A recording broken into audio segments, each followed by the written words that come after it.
എല്ലാവർക്കും നമസ്കാരം. ധ്വനി കലാലയത്തിൻ്റെ ഈ ഒരു വീഡിയോയിലേക്ക് എല്ലാവർക്കും സ്വാഗതം. നമ്മൾ ഒരു ഇടയ്ക്ക് ആദ്യമായിട്ട് വാങ്ങുമ്പോൾ അത് നമ്മൾ എങ്ങനെയാണ് ഉപയോഗിക്കാൻ തുടങ്ങേണ്ടത് എന്നുള്ളതിനെക്കുറിച്ച് കുറേ പേർക്ക് കുറേ സംശയങ്ങൾ ഉണ്ട്. അപ്പം ഞാൻ പഠിപ്പിക്കുന്നവർക്കും കുറേ പേർക്ക് അതെങ്ങനെയാണ് ചെയ്യേണ്ടത്, ഇതെങ്ങനെയാണ് ചെയ്യേണ്ടത്, ഇങ്ങനെയുള്ള കുറേ സംശയങ്ങൾ. ഈ ഒരു സംശയങ്ങളൊക്കെയാണ് ഞാൻ ഇങ്ങനൊരു വീഡിയോ ചെയ്യാനുള്ളൊരു പ്രോത്സാഹനം. കോമൺ ആയിട്ടുള്ള സംശയങ്ങളാണ്, പക്ഷേ അത് വലിയൊരു കാര്യമാണ്.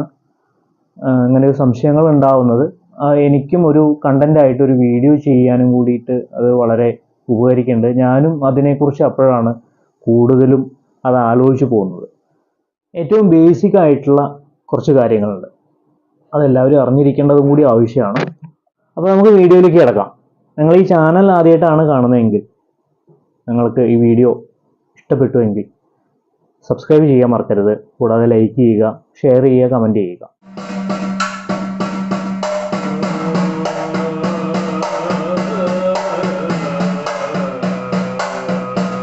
അപ്പോൾ നമുക്ക് ഒരു ഇടയ്ക്ക നമ്മൾ വാങ്ങിയെന്ന് വിചാരിക്കുക. ഇടയ്ക്ക വാങ്ങിയതിന് ശേഷം നമുക്ക് ആദ്യം അത് കോർത്തിട്ട് നമുക്ക് കൊട്ടാനുള്ള ഒരു ഉത്സാഹമാണ് എല്ലാവർക്കും ഉണ്ടാവുക. എനിക്കായാലും അങ്ങനെ തന്നെ ഉണ്ടാവുക. ഒരു പുതിയ ഇടയ്ക്ക നമ്മൾ വാങ്ങിയ അങ്ങനെയാണ് എല്ലാവർക്കും പതിവ്. നമ്മൾ ഈ കോർത്ത് കഴിഞ്ഞതിന് ശേഷം നമ്മളത് കൊട്ടി നമുക്കത് മതിയായി, ആ ഒരു സംഭവം മതിയായി, നമ്മളത് തൂക്കി വയ്ക്കുന്നു. തൂക്കി വെച്ചതിന് ശേഷം പിന്നെ നമ്മൾ അത് കുറേ ദിവസത്തിന് ശേഷമായിരിക്കും എടുക്കുക. പിന്നെ നമുക്ക് സമയം കിട്ടുമ്പോഴായിരിക്കും നമ്മൾ എടുക്കുക, അല്ലേ? അപ്പോൾ ഒരിക്കലും അത് അങ്ങനെ ചെയ്യരുത്. നമ്മൾ ഒരു ആവേശത്തിൻ്റെ പുറത്ത് നമുക്ക് ആദ്യം കൊട്ടാം. ആദ്യം കൊട്ടിയതിന് ശേഷം നമ്മൾ ചെയ്യേണ്ടത്, ഈ തോലും ഈ കുറ്റിയും തമ്മിൽ ഒരു ബന്ധം വരണം. അല്ലെങ്കിൽ ഉള്ള അവസ്ഥ എന്താ ചോദിച്ചു കഴിഞ്ഞാൽ, നിങ്ങൾക്കിത് കാണാം. ഇതാ, പൊട്ടിക്കൊണ്ടിരിക്കുന്ന സമയത്ത് ഈ കുറ്റി ഇങ്ങനെ ഓടിക്കളിക്കും, അങ്ങോട്ടും ഇങ്ങോട്ടും ഓടിക്കളിക്കും. ഈ ഭാഗമാണെങ്കിലും ഇങ്ങനെ ഓടിക്കളിക്കും. പലർക്കും ഉണ്ടാവുന്ന കാര്യമാണ്, എല്ലാവർക്കും ഉണ്ടാവുന്ന കാര്യമാണ്. ഇതെല്ലാം ബേസിക് ആയിട്ടുള്ള കാര്യങ്ങളാണ്. അപ്പോൾ അറിഞ്ഞില്ല എന്നുണ്ടെങ്കിൽ അത് അറിഞ്ഞു തന്നെ മതിയാവണം.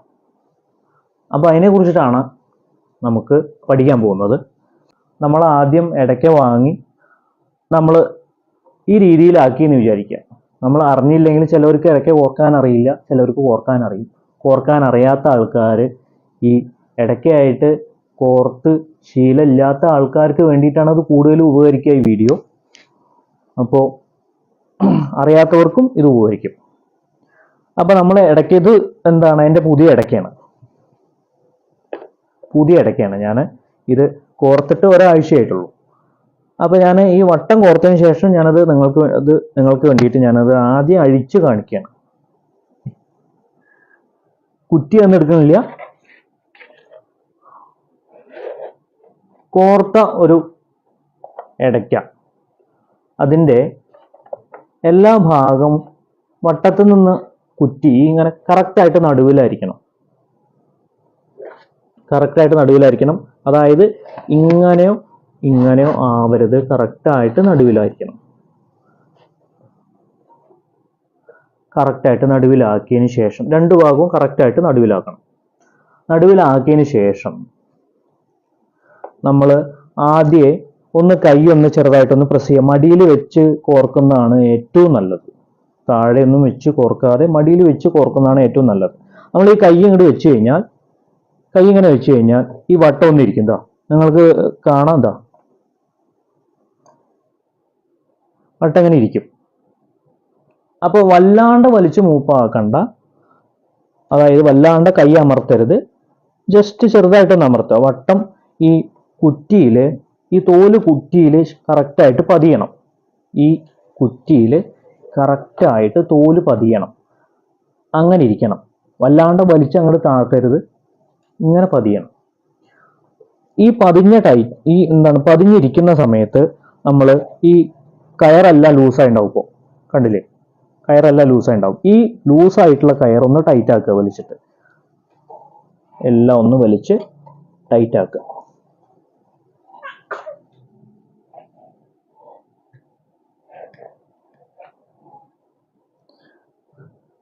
വലിച്ച് ടൈറ്റ് ആക്കിയതിന് ശേഷം ഈ കെട്ട് ഇടുക. കെട്ടിടേണ്ടത് എങ്ങനെയാന്ന് ഞാൻ ഇടയ്ക്ക കോർക്കുന്ന വീഡിയോയിൽ ഞാൻ വിശദമായിട്ട് ഞാൻ പറഞ്ഞിട്ടുണ്ട്. അപ്പോൾ അതറിയാത്തവർക്ക് അതൊന്ന് ജസ്റ്റ് ഒന്ന് പോയി കാണുക. ഇതാ കോർത്തു. ഇപ്പോൾ എല്ലാവരും ഒരേപോലെ ഇരുന്നിട്ടുണ്ട്. കാണണ്ടല്ലോ.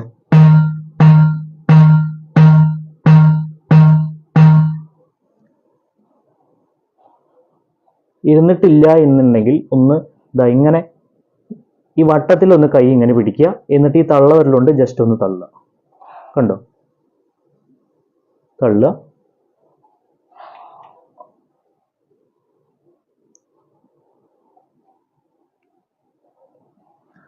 എന്നിട്ട് നമുക്ക് ഈ നമ്മൾ അഴിച്ച കയറുണ്ടല്ലോ, ബാക്കി കയറ് ഒന്നും കൂടി അത് റൗണ്ട് ചെയ്യാം.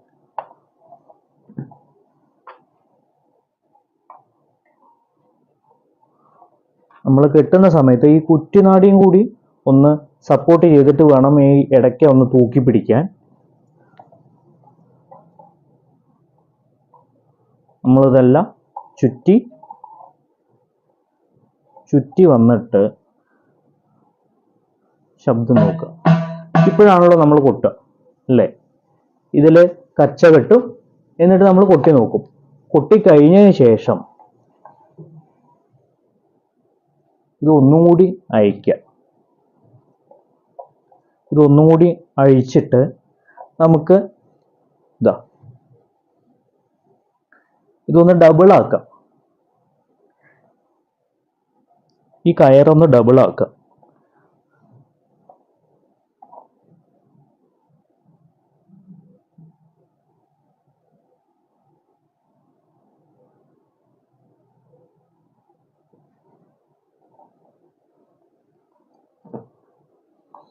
അതായത് ഇങ്ങനെ ഡബിൾ ആക്കിയതിന് ശേഷം നമുക്ക്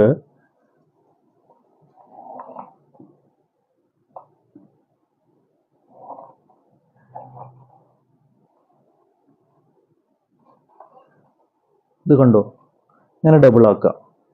ഇങ്ങനെ ഡബിൾ ആക്കിയതിന് ശേഷം നമുക്ക് ഇതൊന്ന് നല്ലോണം ഒന്ന് ടൈറ്റ് ചെയ്യാം. നല്ലോണം ഒന്ന് ടൈറ്റ് ചെയ്യുക. ടൈറ്റ് ചെയ്യുന്നതിന് മുന്നേ ചെറുതായിട്ടൊന്ന് വെള്ളം നനയ്ക്കുക. അപ്പോൾ തോല് ഒന്നുകൂടി അഴിഞ്ഞു വരും. അപ്പോൾ നമുക്ക് ഒന്നുകൂടി വലിച്ചു കഴിഞ്ഞാൽ കുറ്റി ഇതാ നല്ലോണം ടൈറ്റ് ചെയ്യുക. നല്ലോണം ടൈറ്റ് ചെയ്തിട്ട് ഇങ്ങനെ കെട്ടിവെക്കുക. ലൂസ് ആവാത്ത വിധം വേണം കെട്ടിവെക്കാൻ. ഇങ്ങനെ കെട്ടിവെക്കുക. ഇത് കണ്ടല്ലോ അല്ലേ? ഇത്രയും ടൈറ്റ് ആവണം. ഇതിന്റെ ഷേപ്പ് കണ്ടല്ലോ, ടൈറ്റ് ആവണം. ഇപ്പോൾ കൈ കൊണ്ട് തൊട്ട് കഴിഞ്ഞാൽ എവിടേക്കും അനങ്ങില്ല, തള്ളിക്കഴിഞ്ഞാൽ എവിടേക്കും അനങ്ങില്ല. അത്രയും ടൈറ്റ് ആയിട്ടിരിക്കുകയാണ്. നമ്മൾ സാധാരണ രീതിയിൽ ഇതെല്ലാം ഇടയ്ക്ക് കോർത്ത് പൊടുപ്പൊക്കെ തൂക്കി നമുക്ക് കൊട്ടുന്ന സമയത്തും ഈ വട്ടത്തിൽ നിന്ന് കുറ്റി അങ്ങടും ഇങ്ങടും ഈ ഇപ്പോഴത്തെ പോലെ അങ്ങടും ഇങ്ങടും ഓടി കളിക്കരുത്. അതിന് വേണ്ടിയിട്ടാണ് ഇതിങ്ങനെ ചെയ്യുന്നത്. ഇതിങ്ങനെ ചെയ്ത് കഴിഞ്ഞാൽ ഈ വട്ടത്തിൻ്റെ നടുവിൽ ഈ കുറ്റി ഇരുന്ന് കഴിഞ്ഞാൽ ഈ തോലിൽ ഈ കുറ്റിയുടെ പാട് വീഴും. മനസ്സിലായതാ? ഇപ്പൊ ഈ പൊന്തി നിൽക്കുന്നത് കണ്ടോ? ഈ പൊന്തി നിൽക്കുന്ന പാട് കണ്ടോ? ഈ പാട് വീഴണം. ഈ വട്ടത്തിന് മേലെ ഇങ്ങനെയുള്ള പാട്, ഈ തോലിൽ നിന്നുള്ള പാട്, കുറ്റി തള്ളി നിൽക്കുന്ന ഈ വട്ടത്തിലുള്ള പാട് വീഴണം. അപ്പൊ നമുക്ക് ഈ കുറ്റി എന്താണ്, ഇതിന് ശേഷം കുറ്റി അഴിച്ചാലും ഈ കുറ്റിയുടെ പാട് ഇതിൽ കിടക്കും. മനസ്സിലായല്ലോ? അങ്ങനെ വരുന്ന സമയത്ത് നമ്മൾ ഇടയ്ക്ക് കോർത്ത് അഴിച്ചിട്ട് പിന്നെയും കോർത്ത് കഴിഞ്ഞാൽ ഈ പാടിൽ തന്നെ കിടക്കും കുറ്റി. അങ്ങോട്ടും ഇങ്ങോട്ടും ഓടിക്കളിക്കില്ല. മനസ്സിലായല്ലോ? ആദ്യമായിട്ട് ചെയ്യുന്ന സമയത്ത് ശ്രദ്ധിക്കേണ്ട കാര്യങ്ങളാണ് ഇതൊക്കെ. പുതിയ വട്ടം, അതും കൂടി പറയണം. പുതിയ വട്ടം നമ്മൾ അഴിച്ച് കോർക്കുന്ന സമയത്ത് എപ്പോഴും ഇത് ചെയ്യേണ്ടതാണ്. മനസ്സിലായല്ലോ? കുറച്ച് നല്ല എന്താ പറയുക, നല്ല കനമുള്ള വട്ടാണെന്നുണ്ടെങ്കിൽ നല്ലോണം വെള്ളം നനച്ച് വേണം ടൈറ്റ് ചെയ്യാൻ. നല്ലോണം വെള്ളം നനച്ച് ടൈറ്റ് ചെയ്യുക. കനമില്ലാത്ത വട്ടാണെന്നുണ്ടെങ്കിൽ വല്ലാണ്ട് ബലം പിടിക്കരുത്. നനച്ചതിന് ശേഷം വല്ലാണ്ട് ബലം പിടിക്കരുത്. ഏകദേശം ഒരു മീഡിയം ലെവലിൽ ഇതേപോലെ കെട്ടി വയ്ക്കുക. മനസ്സിലായോ? ഇത് കണ്ടോ, കുറ്റി അനങ്ങില്ല, കയറെല്ലാം ടൈറ്റാണ്. ഇപ്പൊ നമ്മൾ കെട്ടി വെച്ചത് നമ്മൾ അഴിച്ചു. ഈ കെട്ടി വെച്ചത് അഴിക്കേണ്ടത് ഏകദേശം ഒരാഴ്ച കഴിഞ്ഞതിന് ശേഷമാണ് അഴിക്കേണ്ടത്. അപ്പോൾ നമ്മൾ അത് അഴിച്ചു കഴിഞ്ഞാൽ ഒന്നും കൂടി ലൂസായി ഉണ്ടാവും കയറ്. ലൂസായി, അതൊന്നും കൂടി ടൈറ്റ് ചെയ്യുക. നമ്മൾ കഴിഞ്ഞ തവണ ചെയ്ത പോലെ തന്നെ എല്ലാം ടൈറ്റ് ചെയ്യുക. ഒരു കാര്യം കൂടി പറയാം, നമ്മൾ ഇടയ്ക്കിടെ ഈ കയറ്, വട്ടത്തിലുള്ള കയറ് ടൈറ്റ് ചെയ്യുന്ന സമയത്ത് ഇവിടുന്ന് മുതലാണ് ടൈറ്റ് ചെയ്യേണ്ടത്.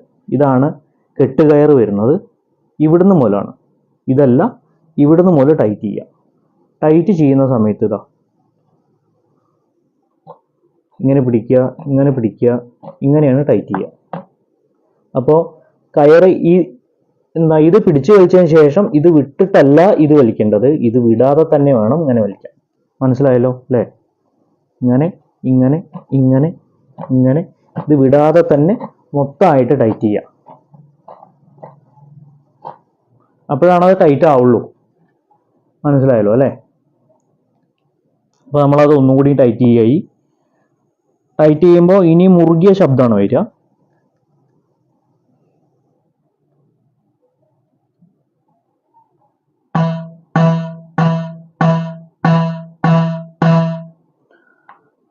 കുറ്റിയുടെ പാട് ഇതിൽ വീണു എങ്കിൽ ഒരാഴ്ച കഴിഞ്ഞ ശേഷം നമ്മൾ എടുത്തിട്ട് അഴിച്ചിട്ട് ഇതേപോലെ ഒന്നുകൂടി ടൈറ്റ് ചെയ്യുക. കുറ്റിയുടെ പാട് വീണിട്ടുണ്ടാവും അതിൽ. പിന്നെ നമുക്ക് സാധാരണ രീതിയിൽ നമുക്ക് അത് ഉപയോഗിക്കാൻ പറ്റുന്ന രീതിയിലേക്ക് ആക്കാം. കുറ്റി ഓടി കളിക്കില്ല. ഇപ്പോൾ ഇനി കച്ച കെട്ടാം, പൊടുപ്പ് തൂക്കാം, എല്ലാം ചെയ്യാം. അപ്പോൾ ഇങ്ങനെ പരമാവധി എല്ലാവരും ഒന്ന് ചെയ്ത് നോക്കൂ കേട്ടോ. ഈ കുറ്റി അതിൽ ഓടി കളിക്കുന്നതൊക്കെ മാറ്റം വരും എന്നല്ല, പിന്നെ ഓടി കളിക്കില്ല. അപ്പോൾ ടൈറ്റ് ചെയ്യുന്നത് അങ്ങനെ ടൈറ്റ് ചെയ്യണം, കിട്ടുന്നത് അങ്ങനെ ടൈറ്റ് ചെയ്യണം. കണ്ടില്ലേ? ഇങ്ങനെ ടൈറ്റ് ചെയ്യാം. നമ്മൾ ഉപയോഗിക്കുന്ന രീതി എങ്ങനെ ചോദിച്ചു കഴിഞ്ഞാൽ, പൊടുപ്പ് തൂക്കിക്കഴിഞ്ഞാൽ ഇതിനേക്കാളും കൂടുതൽ എന്താ പറയുക, ശബ്ദം വരും. അപ്പോൾ ശബ്ദം നമുക്ക് ആവശ്യത്തിനനുസരിച്ചിട്ട് നമ്മൾ കയറ് ടൈറ്റ് ചെയ്യുക.